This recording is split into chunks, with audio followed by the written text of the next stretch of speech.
Welcome to ComSpark. Today we are in Columbus, Ohio. My name is Steve Gruetter. I'm on the Technology Host Committee for the upcoming ComSpark event here in November. Today we're here with Tracey Puthoff. She is partner as well as chair of the Technology Practice Group for Taft Law. Tracey, thanks for coming today. Thanks for having me. Absolutely. Let's learn a little bit about Taft Law and the Technology Practice Group.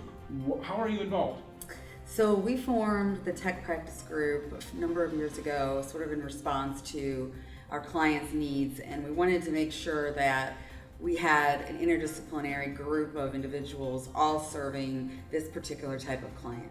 And a tech client could be someone who's actually has a tech business or just any other business that has a technology issue. And a lot of times what I do particularly is I do a lot of software licensing, I do a lot of M&A work, that's mergers and acquisitions work, transactions not only in the tech space, but dealing with a technology company that perhaps is the target. So our group is set up into three different buckets, so to speak. So we have people that do data privacy, data security, which is a really hot topic. We have people who do the M&A work like I do, and then the commercial contracting work, which is, like I said, licensing and that sort of thing. And I do both the M&A and the licensing sort of stuff. And then we have a bunch of people that do the data security and data privacy as well. It sounds like you're working to keep your clients safe. Well, they do expect that. Not only do we help them protect their own data and their clients' data, but we have that obligation as well. As lawyers, we have to have the highest level of security, both for our own employees and data, but also for our client data and confidential information. Absolutely. So right now, for your client base, what are your hot topic issues right now? What are they looking at most? I'd say the number of calls that I get the most are around data privacy and security. And a lot of times, unfortunately, it's a call when something bad has happened. There's been a ransomware. We have a number of ransomware lately. That's a big issue, not only with our clients, but in the industry. We'll have some sort of security incident. And a lot of people know the word data breach, but we like to not use data breach. We like to say it's an incident and it's not a breach unless it rises to a certain level.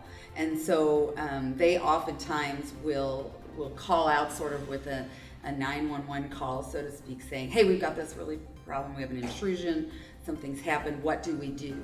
And that's where we have, like I said, an interdisciplinary group of people jump in and advise the client. The other thing I do a lot of is on a daily basis our licensing agreements.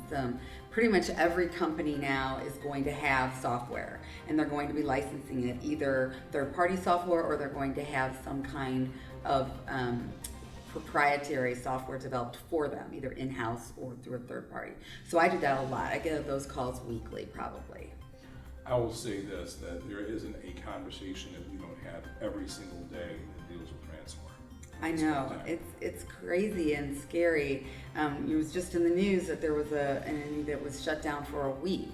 And the problem is for some entities, it's not enough money to fight it, right? They'll say, I'm just gonna pay the ransomware. And for others, they're not going to do that. They wanna fight it, but then their systems are down. So what we try to do is ahead of that, get things in place for them, have an incident response plan. They have to have data backup. They have to have off-site data backup. We're sitting in a data center. That's really important to have a third-party data center that's holding your information in the cloud or on their servers, and have it be remote to your location. Sometimes people do that, sometimes they don't. We like to try to get to clients before they have any problems like that and encourage them and their CIOs to really prepare ahead of time for what may or may not be really catastrophic for their business. Could not agree more. Now, you'd mentioned data privacy and data security. For Taft Law, how do you discern between the two? So a lot of people use them interchangeably, and they have a lot of very similar characteristics. I sort of see data privacy as keeping data confidential, keeping others from getting into to see your data, or just protecting it within your organization. Having your employees and contractors have obligations to keep all the data private.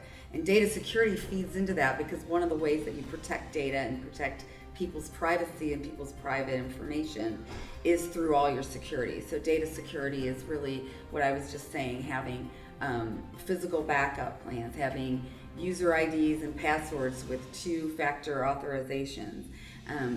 Some people think that that's kind of a pain for the employees or for anybody who's trying to get in, but it's really become critical to make sure that you're not getting anyone access to your system. And also training. We regularly train our employees and our clients on it only takes one person to click on a bad link from some phishing or scam or something like that to allow someone to get into your system, and that's where you have to have the firewalls and the other things that like 24/7 monitoring and checking to see if there have been intrusions. And then if there's been one and your monitoring service tells you, then you immediately bring your incident response team in to handle that. And Taft Law does that. Correct. We advise on it.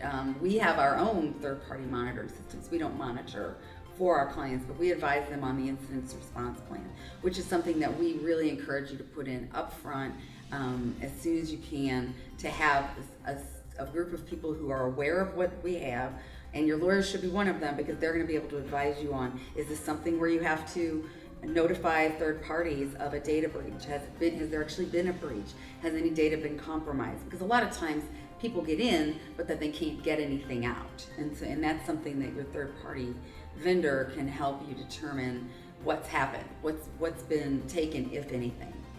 Absolutely. Great opportunity for our viewers to learn today. Thank you very much, Tracey. Hope so. Thank you. So thank you, Tracey, for joining us today. For more information about the upcoming event on November 12th, please visit us at comspark.tech. Thank you very much.